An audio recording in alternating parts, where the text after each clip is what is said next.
Vælg den vagt, du gerne vil udbyde.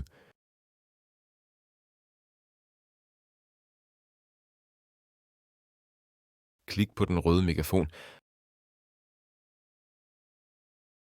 Vælg de hjælpere, du vil udbyde vagten til, enten enkeltvis eller alle på én gang. Nederst finder du de eksterne vikarer, der har valgt dit område. Klik nu på Send udbud til valgte hjælpere. Tjek, at tidspunktet passer.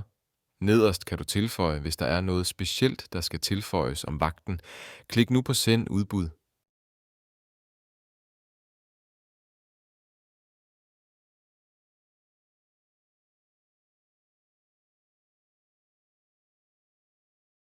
Nu er de hjælpere, du har udbudt vagten til, blevet grønne, og du får en sms, når nogen byder på vagten.